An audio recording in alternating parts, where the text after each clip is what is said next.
If you've met one person with autism, you've met one person with autism. We cannot follow a standard recipe of intervention for every child. Just like in schooling, we can't have a standard recipe of education that we use. Every child is different and we have to adapt to that.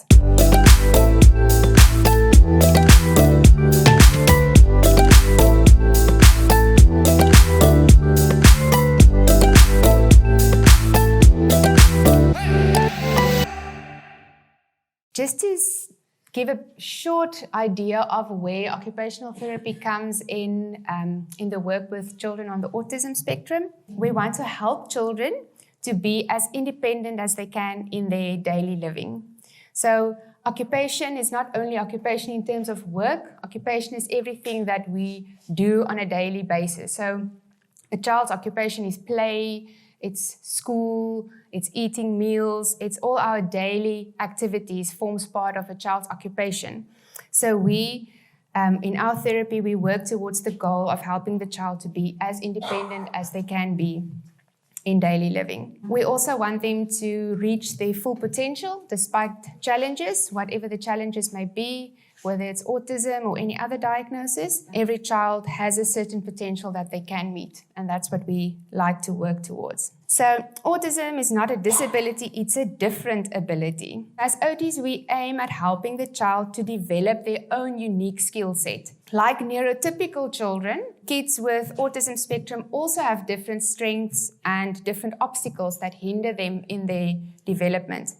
And we aim at finding and developing these strengths as well as overcoming the obstacles that they have in reaching their own unique potential. So I think that's also, like almarie said, within the school, that they work with an individualized learning plan. Each child has their own unique set of skills and their own unique set of obstacles that we have to work with. And then just another one of my favorite quotes is, if you've met one person with autism, you've met one person with autism. And it's so important to see and acknowledge each child as an individual. And we believe in therapy, we can't really, there's guidelines and there's certain things like umbrella themes that we work under, but we cannot follow a standard recipe of intervention for every child. Just like in schooling, we can't have a standard recipe of education that we use. Every child is different and we have to adapt to that. It is important that each child's therapeutic plan and the way that they learn is tailored to their individual needs. And that's definitely what we also try to do in our therapy session in working with children with autism. I think you've all probably seen the ribbon, which is like for the Autism Awareness Month now in April. It's quite a very nice analogy as well. The puzzle pattern of the ribbon reflects the mystery and the complexity of autism. And the different colors and the shades represent the diversity of those living with this disorder. So I think it's very important to just understand that each child with autism is so different, just like any other child is different from each other. In our assessment and intervention with children, we follow what we call the wall model of occupational therapy. And at the top there in the roof, you'll see the occupational performance areas of the child. And the roof rests on a lot of building blocks, which are different skills that the child has to develop. And then the bottom, the foundation of the house, is our sensory aspects. So I'm quickly going to just talk a bit about all those different areas. I just want to move on to this one. Yeah, so this is just a simplified version. I think it's also a bit more visible than the previous one. We apply the wall model of occupational performance when we plan our assessments. So the very foundation of our development is the processing and the integration of our different sensory systems. Sensory processing is a neurological process that happens, and that helps us to organize sensations that we get from our own body and also from our environment. Sensations like hearing and seeing comes from the environment, but we also get sensory messages from our own body. Like when we move, we get input of how and where our body is moving. We get feedback from our muscles and our tendons telling us where our body is in space and what our body is doing. And then obviously we get from our skin, our tactile feedback. For development of skills to take place, there has to be good processing and good integration of all of these sensory systems. Sensory processing helps us to make to make sense of our world, and it helps us to use our body effectively and also to respond effectively in a specific situation.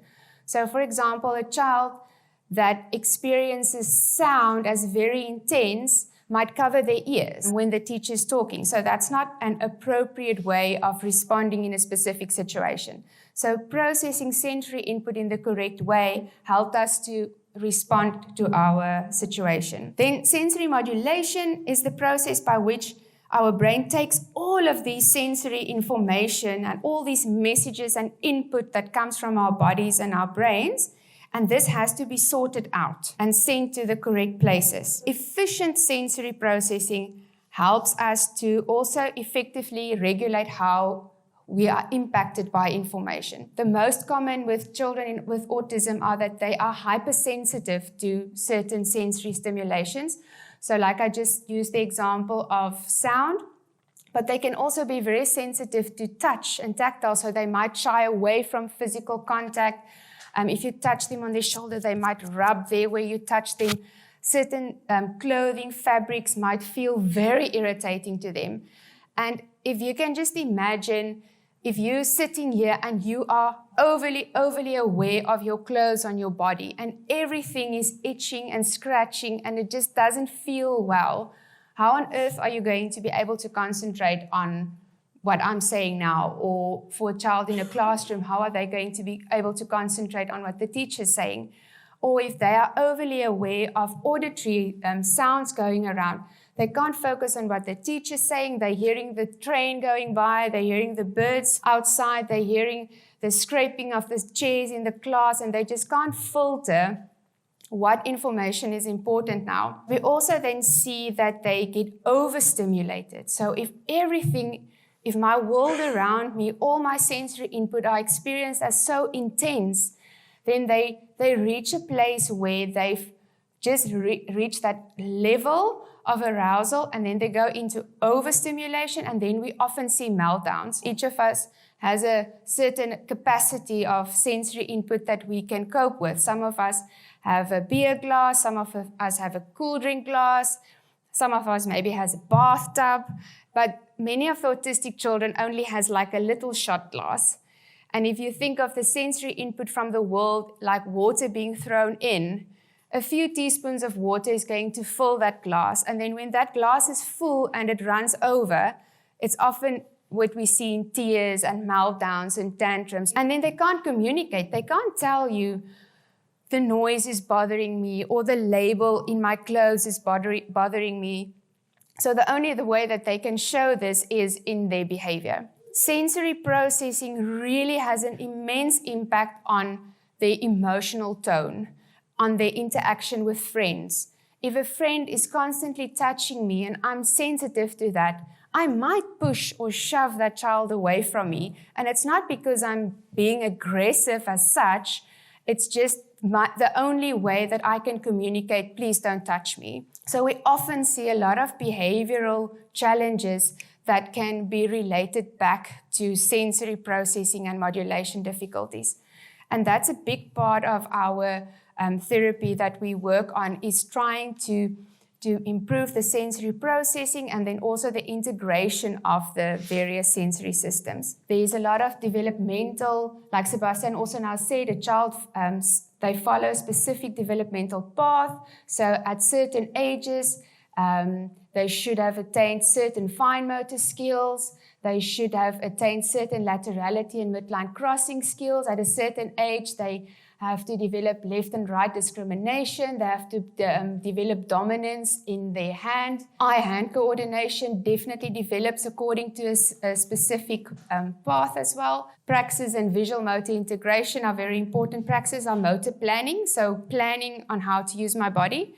And visual motor integration is what I see. If I see my teacher writing something on the board, am I able to copy the movement? Those are a few of the developmental markers that we look at. So we have tests that we use to see, okay, at 5 years, this is what fine motor should look like.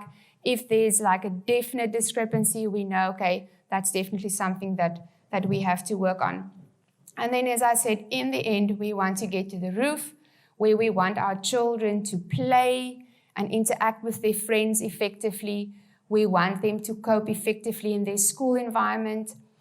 We want them to be happy and effective in their interpersonal relationships with their family members and their teachers.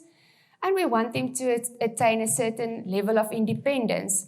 Like I said just now, each child has their own potential. Some are more high functioning, others are lower functioning. But every child has the ability to attain a certain level of independence. And then very important, sleep as well. We want for the parents and for the child's sake, we want them to sleep well. In a nutshell, that is where we as occupational therapists come in. If there's any more questions, then I'll be here afterwards as well. All right. Good.